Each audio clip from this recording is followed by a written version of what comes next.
नमस्कार. श्री ब्रह्मचैतन्य महाराज गोंदवलेकर प्रवचन. आज 29 मार्च. प्रपंचात आपण साक्षीत्वाने वागावे. सत्य वस्तू ओळखणे हा परमार्थ आणि असत्य वस्तूला सत्य मानून चालणे हा प्रपंच होय.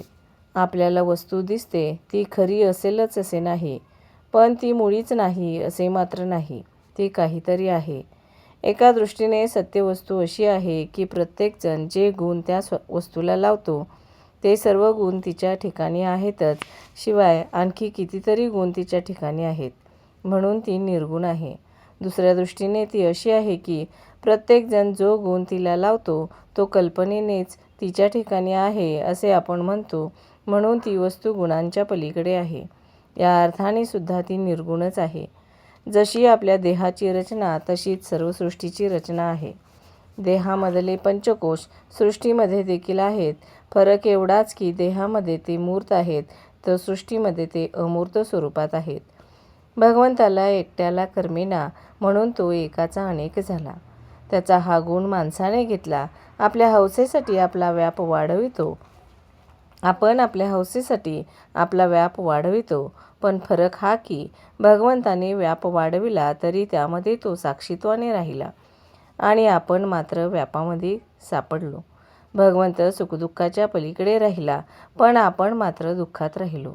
व्यापाच्या म्हणजे परिस्थितीच्या बाहेर जो राहील त्याला दुःख होणार नाही. खरे पाहिले तर व्यापातून वेगळेपणाने राहण्यासाठीच सर्व धडपड आहे. व्याप दुःखदायक न व्हावा असे वाटत असेल तर आपण साक्षीत्वाने राहायला शिकले पाहिजे. आपण जगामध्ये व्याप वाढवितो तो आनंदासाठी वाढवितो, पण भगवंताच्या व्यतिरिक्त असणारा आनंद हा कारणावर अवलंबून असल्याने ती कारणे नाहीशी झाली की तो आनंद मावळतो. यासाठी तो आनंद अशाश्वत होय. म्हणून खरा आनंद कोठे मिळतो ते पाहावे.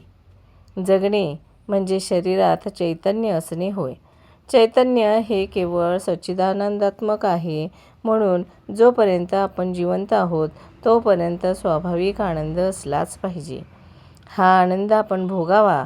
ब्रह्मानंद आणि सुषुप्ती यामध्ये फरक आहे. ब्रह्मानंद हा आहेपणाने आहे तर सुषुप्तीचा आनंद हा नाहीपणाने आहे. आपल्याला झोप लागली की काय जाते आणि जागे झालो की काय येते हे नित्याचे असून सुद्धा आपल्याला कळत नाही.